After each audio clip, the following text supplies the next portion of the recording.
It is not a lack of love, but a lack of friendship that makes unhappy marriages. Friedrich Nietzsche. Man, that's a good one. Are you ready to make the most of the only life you have? To make smart money choices focused on achieving what you care about most? Here to help you balance living well today without sacrificing your tomorrow is the retirement answer man, Roger Whitney.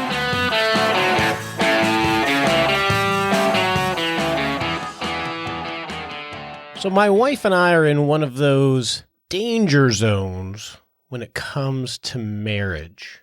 Now, we've been married 27 years, 28 years this coming October. What I mean by that is we are in that zone where our kids have left the house, they've graduated high school, and they're starting their academic and professional careers, which means our role as a parent, for the most part, has been fulfilled.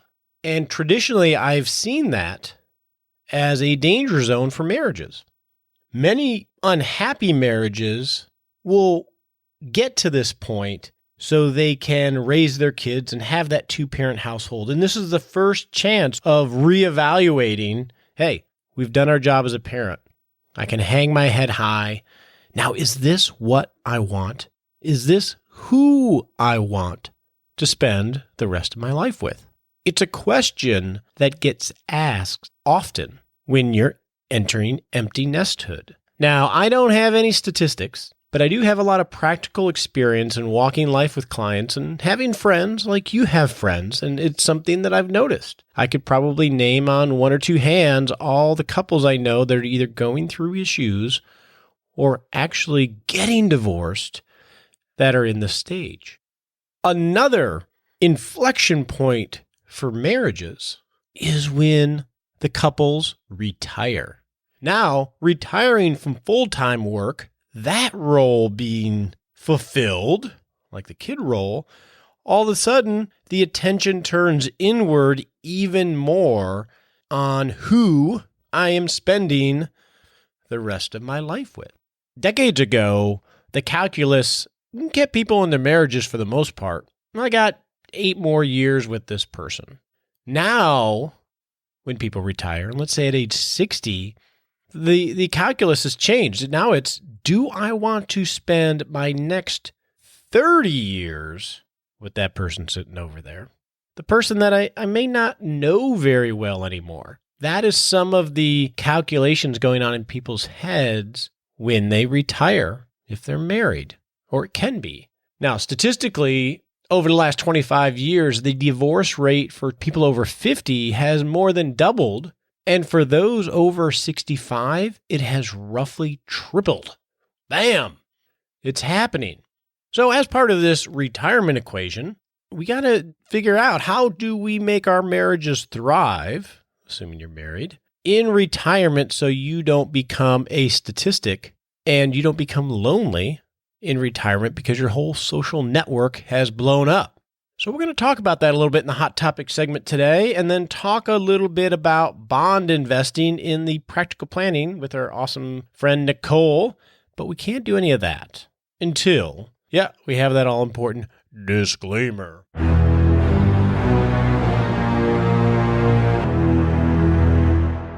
All right, the disclaimer is very simple, and that is, don't take advice from me on the show. Helpful hints and education, yes. But advice, no. I don't know you. I don't know anything about you. I only give advice to clients that I work for as a fiduciary. And when it comes to marriage, I've been married 27 years, but I am no expert. Trust me, I am a major work in progress, probably like you. So before you make any decisions, talk to your legal advisor, your financial advisor, your tax advisor, your marital advisor, and think of this as helpful hints in education. Now let's go figure out, how do we make marriage in retirement be a blessing?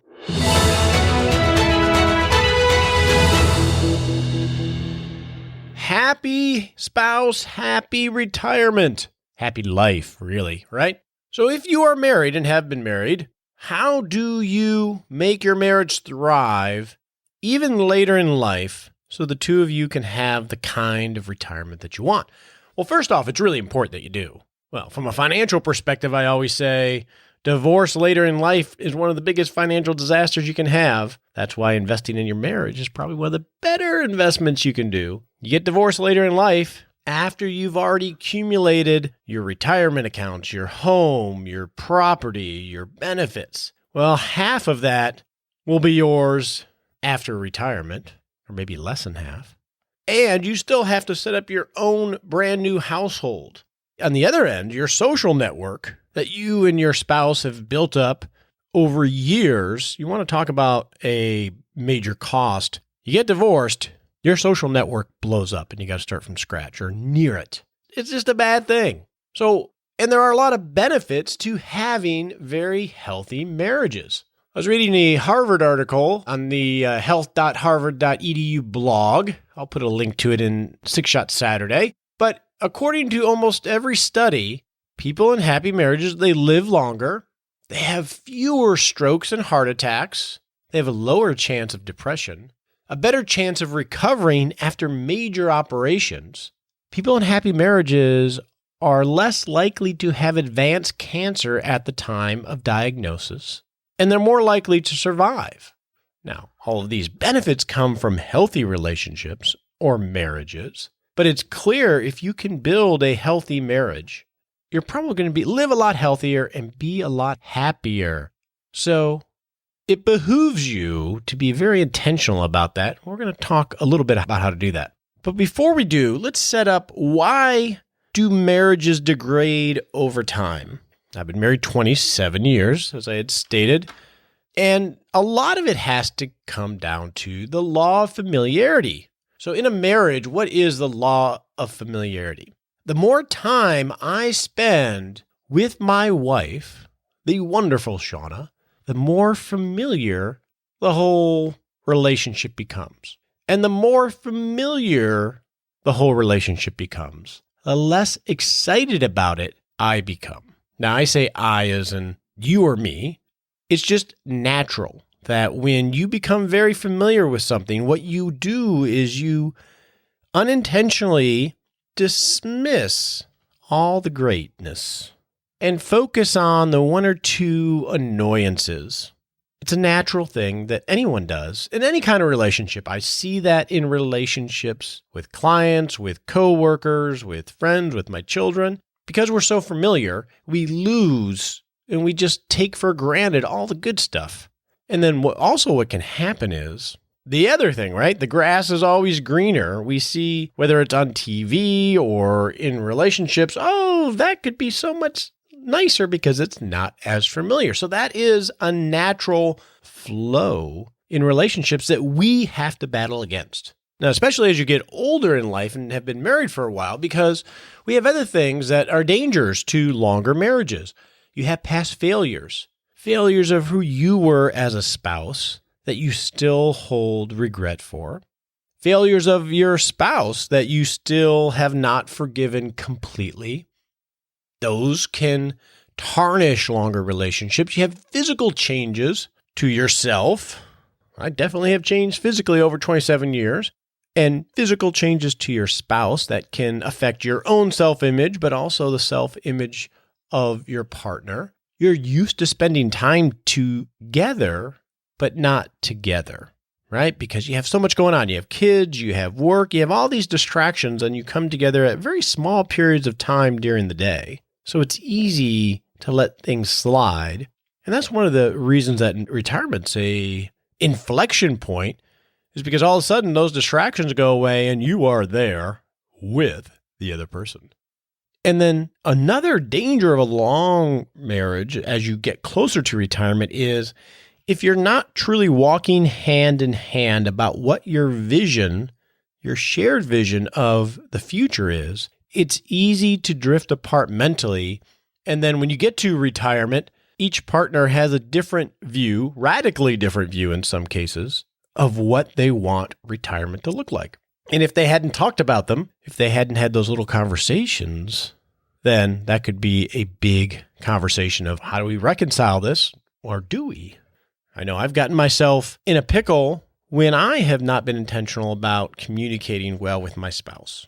For the most part today, I want to bring this issue up because I don't have fully formed answers for you. I was hoping to have an interview done for this show with Dan and Joanne Miller, who have been together 50 plus years, and they have one of the most alive marriages at age 70 that I've ever seen. But I do think the solution comes down to intentionality.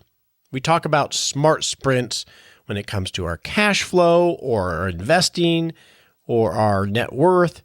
I think we need to have smart sprints when it comes to our marriage, about having fun together, about having sex together, about being appreciative of the other person, which is usually the best way to start. If you feel like you're in a funk in a relationship, start by only being appreciative about the other person, because it changes the entire dynamic of how you think of that person. When you start to reconnect with all the things that you appreciate about them, learn to have fun together and create some common interests.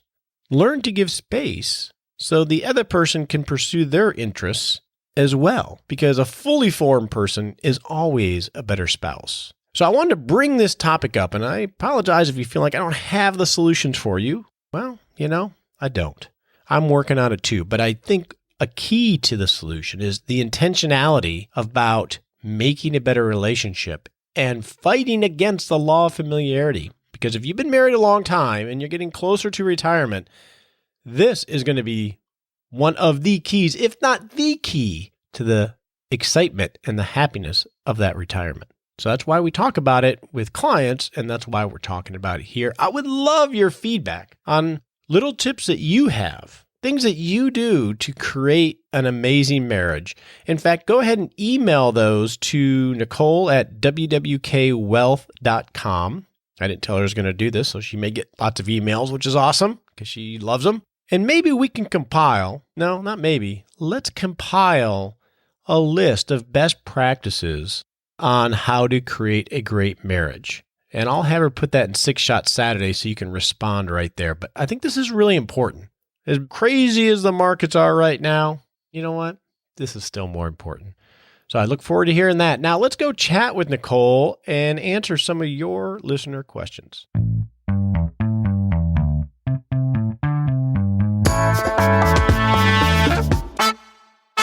Hey, welcome to the Practical Planning segment, the Valentine's Day edition, which is Nicole's favorite holiday. Right, Nicole?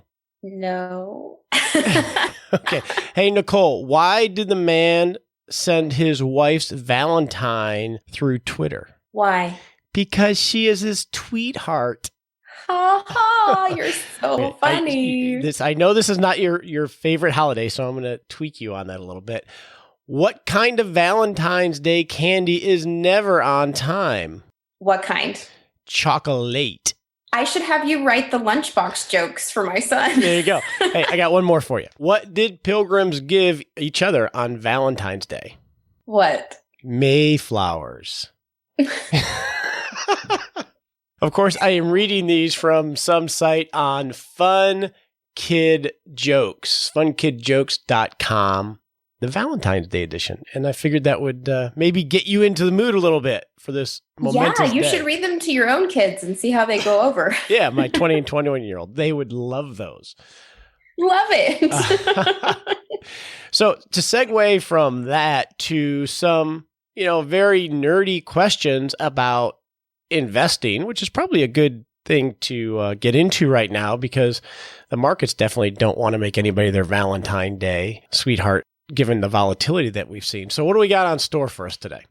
Well, our first question today is from Robert, and it's about the super romantic topic of bonds. Oh. He says, almost everyone talks about the importance of balancing investment accounts by having a certain percentage of stocks versus bonds, depending on your age and other circumstances.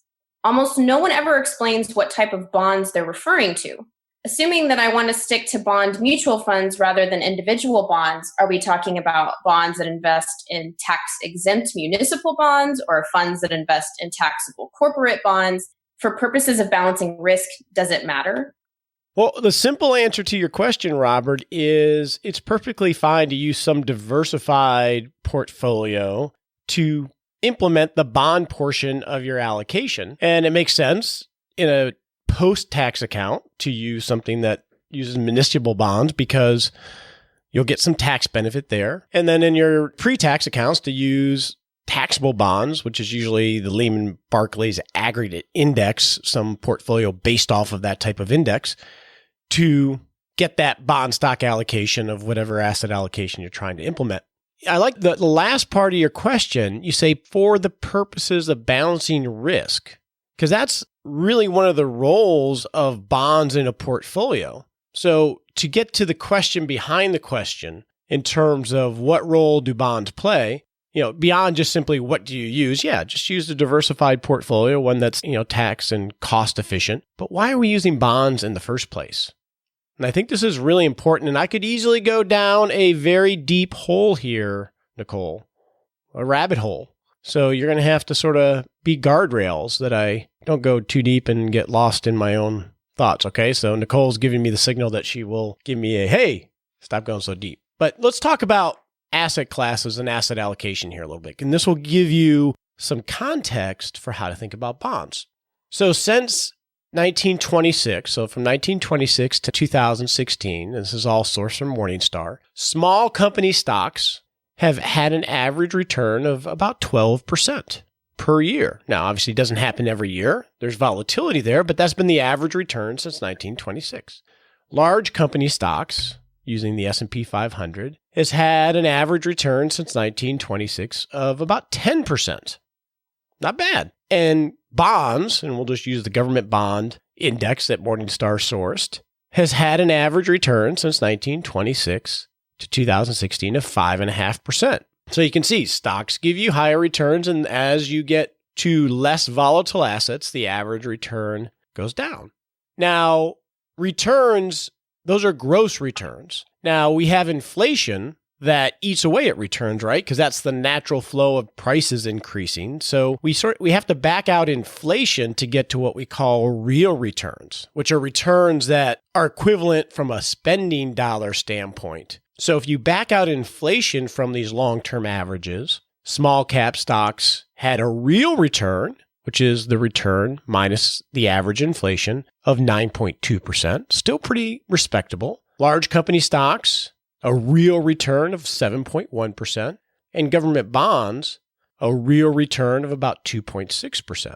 So when you back out the average inflation over this very long period of time, you're like, on the surface, why would you ever invest in bonds that give you a real return of 2.5% when you can get 7 or 9% average over the long term in stocks? I mean, it wouldn't make sense.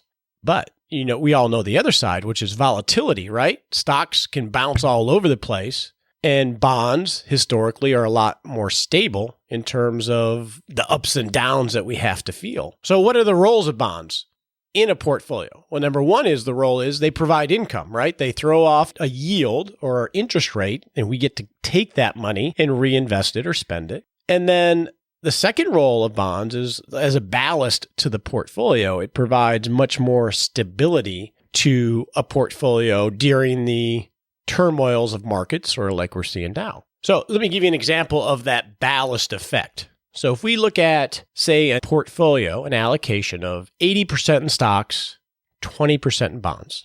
From 1950 to December of 2015, this is sourced from Ibbotson. If we look at rolling one-year periods, so that's from 1950 to December 2015, there were 780 one-year periods if you take it as a rolling period. So it's like January to January, February to February, and so forth. So you get a lot of data points there. A little geeky there. A portfolio, Nicole's saying, yeah, it is a little bit. But anyway, it gives you more data to make it a little bit more robust. A portfolio that had 80% in equities, represented by the S&P 500, and 20% in bonds, the Barclays Aggregate, had an average return during that period of about 11.1% of one-year returns. That's the average one-year return you could have received. The worst one-year return during that period was negative 33.6%. You lost a third of your money. Now, compare that to a 60% stock portfolio with 40% in bonds. The average return for those one-year periods was 9.9%.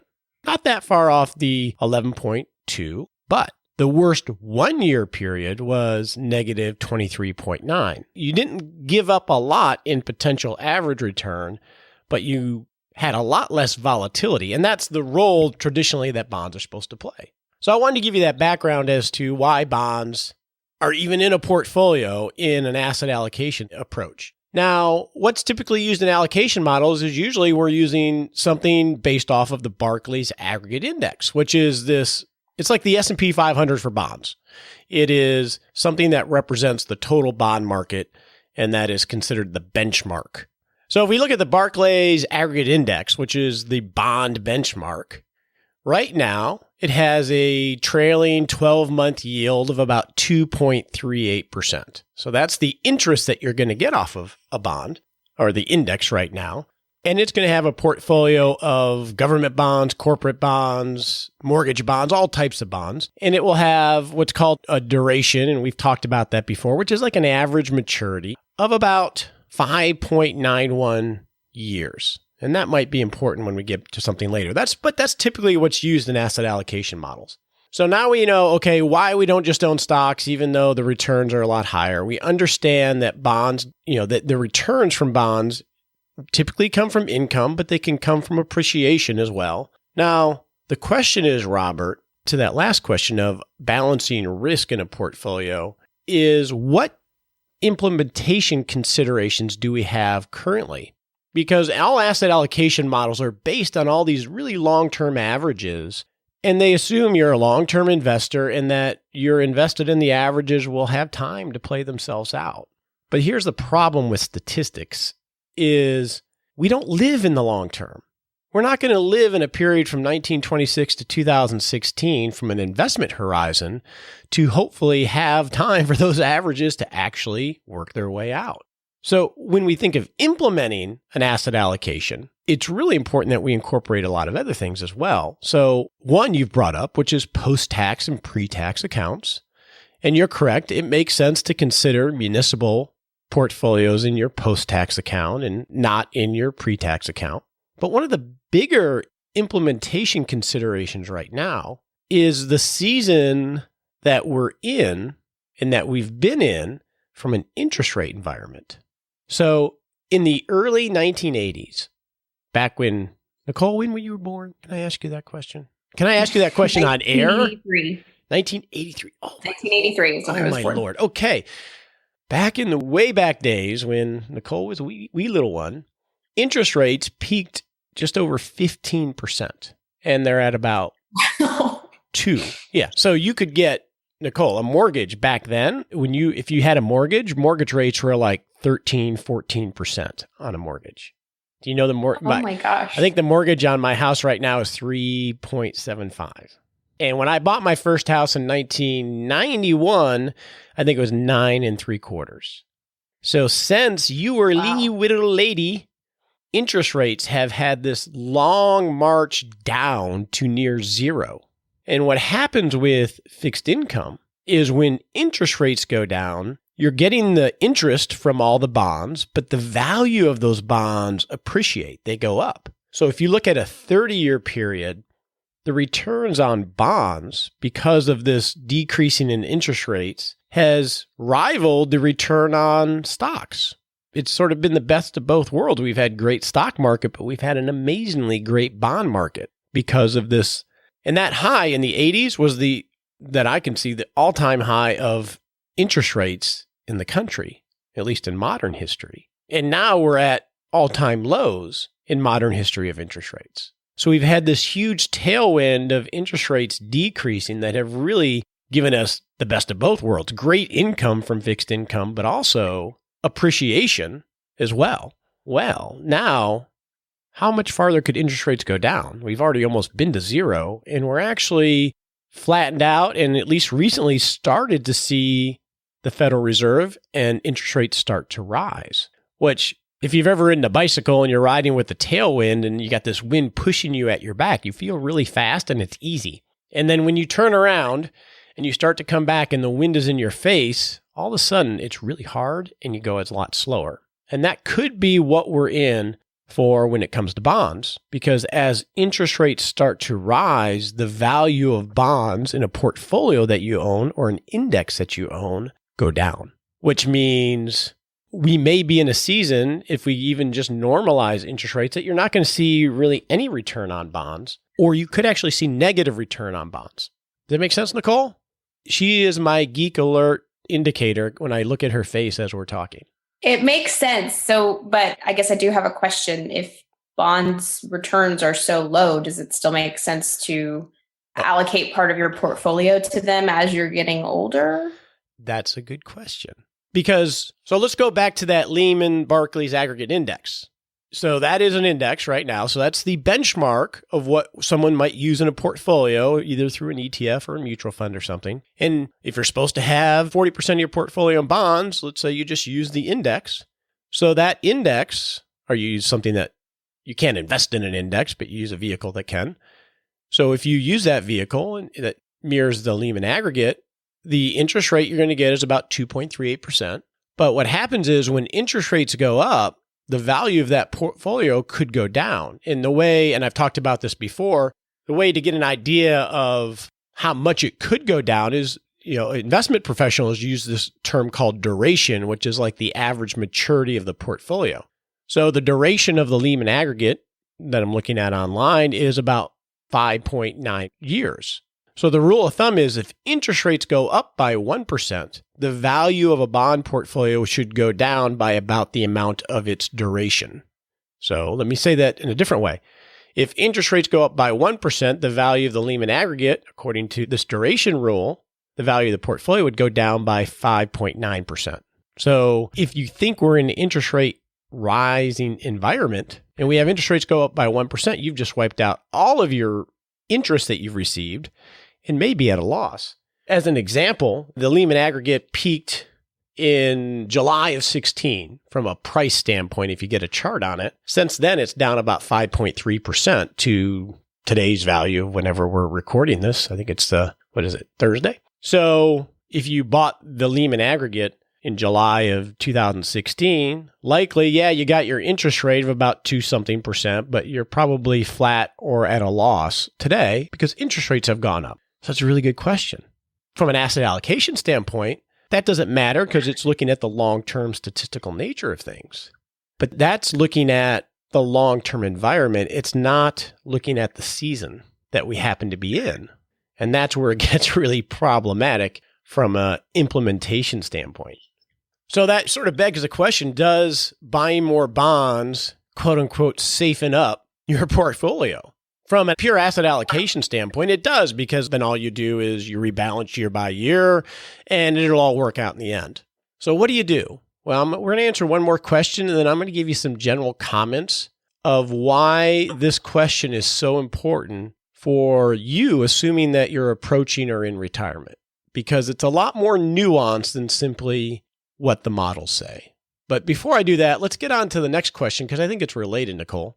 It sort of is. It sort of has to do with models. So it's actually a question from Jay. And Jay writes in, I have finally wised up to the wisdom of low-cost investing after making years of poor decisions and mistakes with investment advisors selling expensive funds, insurance products, and high-fee annuities. What are your thoughts on having a portion of one's portfolio, say 15 to 20%, in a robo account with Fidelity, Vanguard, or Schwab? Well, I think, low cost investing, and we've talked about that before, it is about controlling costs and getting, value for what you're paying for. So it sounds like you may have hired advisors that were less focused on helping you make better decisions and they were more focused on beating the markets or whatever. Now, in terms of your question of putting 15 to 20% in a robo, well, what does a robo do? A robo, so for those of you who might not know, a robo advisor are some of these basically computer programs. You answer some questions, those risk tolerance questionnaires, which we've talked about before, and they say, this is what your risk level is. And then based on what you're scored on your risk tolerance questionnaire, they put you into a fixed asset allocation, stocks, bonds. Some get more fancy than others in terms of how many different little asset classes they have in their pie chart. And then they put your money into that portfolio and then they rebalance very systematically. So does that make sense for 15 to 20% of your account? I have no clue. I think what leads you to that would be, what are you trying to accomplish from an asset, from a whole balance sheet perspective? If you are a true believer in strict asset allocation, it might be appropriate for 100% of your portfolio that's invested long-term because it can be super efficient and fairly low cost if it fits what you're trying to accomplish from a life perspective. So I think putting 15 to 20% in something that is automated, it may make sense depending on what you're doing with the rest of the money. I don't know if I'm answering your question well enough, Jay, but I think something that you should consider is that many of us start from a tactical standpoint. We go straight to a very specific tactical question that we have, and we try to figure out the answer to that specific tactical question. And that usually leads, in my opinion, to poor decision making because it doesn't take into the context of who Jay is and where Jay's at and what he wants to accomplish and what his entire financial picture looks like. I think a better decision making comes from following a process that starts from high up and works its way down to the tactical. And if you do the higher up stuff of what Jay wants to accomplish from a life perspective, where he's at, what his cash flow looks like, what his entire net worth looks like, when you start to get down to the tactical, if you go through those bigger steps first, the tactical stuff ends up getting a lot easier to figure out. So I think my suggestion to you would be is usually it's the tactical that makes us address an issue, but once it brings up the issue, we still need to step back and work back down to that issue rather than trying to tackle it right there. Does that make sense, Nicole? You're my ballast here. Am I sailing straight? You're sailing straight. So in the context of Jay and Robert's questions, and especially in the context of recent markets, I put together just some few comments and that might help with this perspective. So some general comments about investing when we're trying to allocate assets. This show is called what, Nicole? Do you remember? The Retirement Answer Man. Right. So we're talking with people that are over 50 that are working on transitioning or living in a life of more freedom. The word is retirement, but retirement is, probably not the best term for it. And there is a difference when you're investing between asset accumulation and retirement investing. Right? If you're a wee young lady like Nicole, who was born when I was a sophomore in high school, investing is a lot easier, right? Because asset allocation works extremely well for these young people like Nicole because they... Youngish. I don't know that I'm young. Because when you're young and you have such a long timeline, your investing allows you to take advantage of time because you have decades before you're ever going to need the money.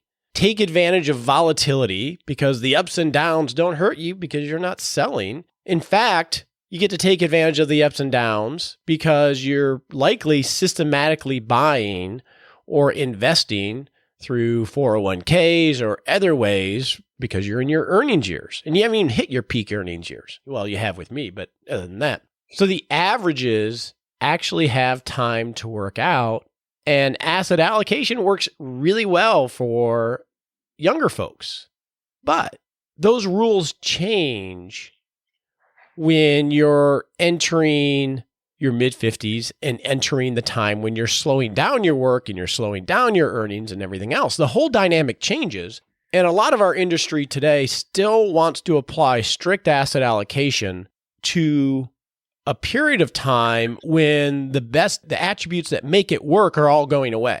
Because what's happening when you're slowing down your working life and trying to live a life of more freedom? Well, you're going to stop or slow down your savings, right? Well, that means you don't take advantage of buying low.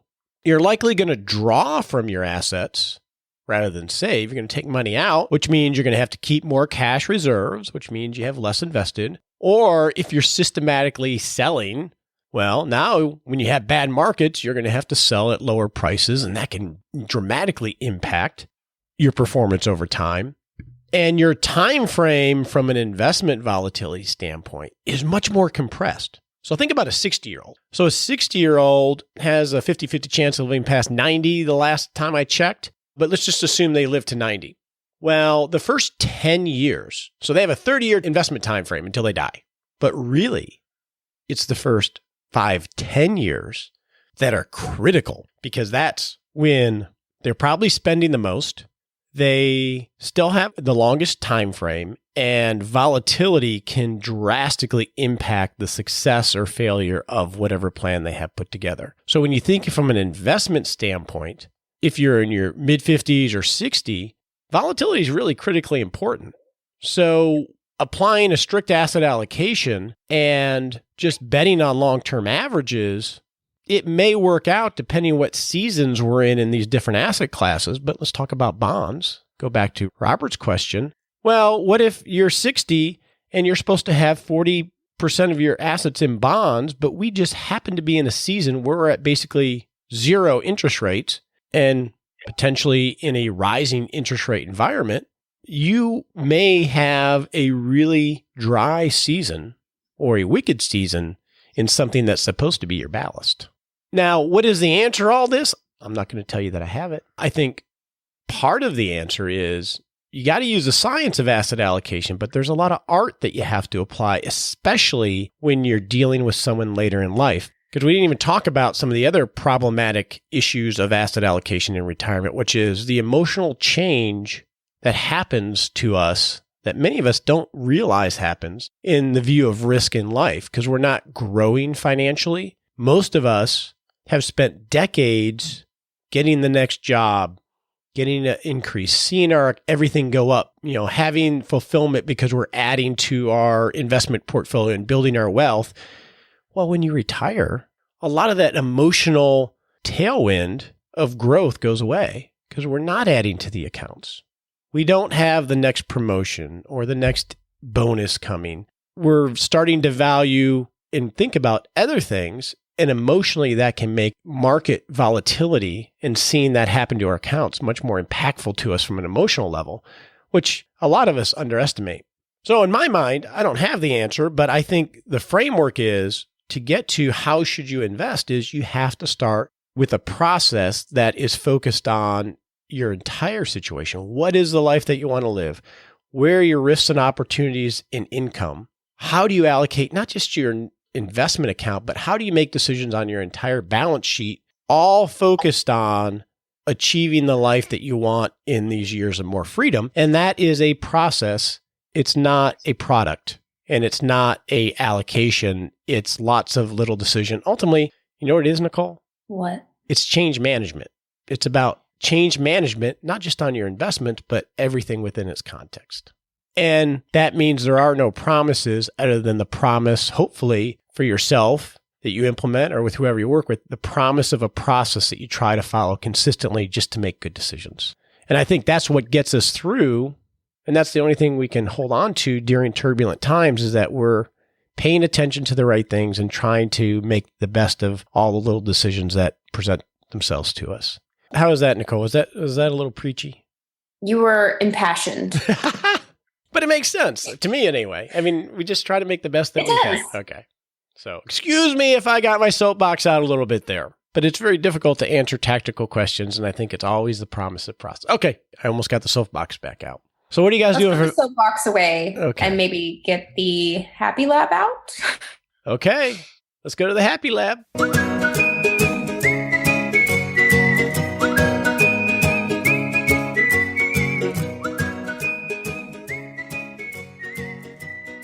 Hey, welcome to the Happy Lab Valentine's Day edition. So we're struggling with this one, Nicole and I are, because Valentine's isn't necessarily our awesomely favorite holiday, but it is my word to celebrate this year. So how do you make this an amazing day and be happy with it? The key is, I think, is know what your spouse values from you. Yeah, it could be those earrings or the golf club, or it could be the hunting trip.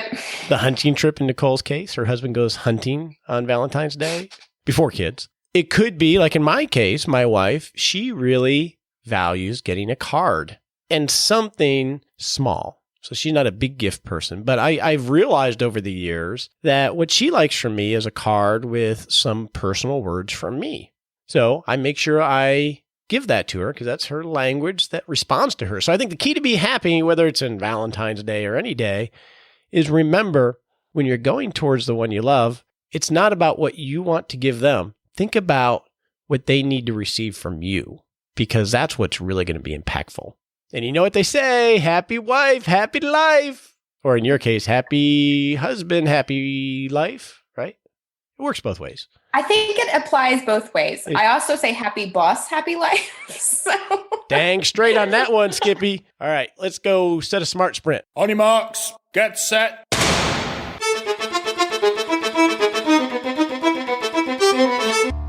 And we're off to set a 7-day smart sprint to creating a better life. So this episode was about marriage, about how having a happy spouse makes a happy retirement.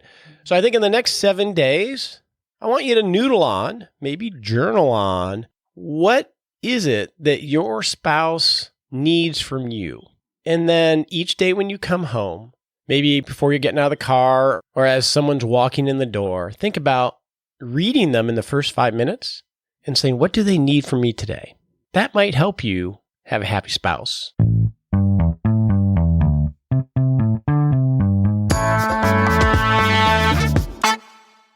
Hey, Nicole. Hey, Roger.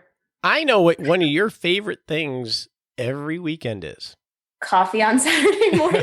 Coffee on Saturday morning and reading Six Shot Saturday. Now, even though you contribute to it and sometimes you co-opt it, don't think I haven't noticed, because you take what is there, and every now and then it's like, where did that come from? I don't know anything about that. But I enjoy reading it and I enjoy the responses and the conversation that we get from our listeners. That's the best part for sure. So if you haven't signed up for 6 Shots Saturday, give it a try. It's a very short, quick email with 6 quick tips on how to live a great life and a little summary of the show. And we share exclusive resources and we start some great conversations. So if you haven't, go to rogerwhitney.com. I think towards the bottom, you can enter your name and email and get a weekly dose of retirement wisdom with your coffee on Saturday morning. Happy Valentine's Day, Nicole. Happy Valentine's Day, Roger. We appreciate you joining us today for this episode of Retirement Answer Man. Be sure to visit rogerwhitney.com/answers to access the Retirement Answer Library with over 30 checklists to help you make the most of the only life you have. Remember, you have more power than you realize to create an amazing life starting today with Retirement Answer Man. The opinions voiced in this material are for general information only and are not intended to provide specific advice or recommendations for any individual. All performance referenced is historical and no guarantee of future results. All indices are unmanaged and may not be invested into directly. Have a wonderful day.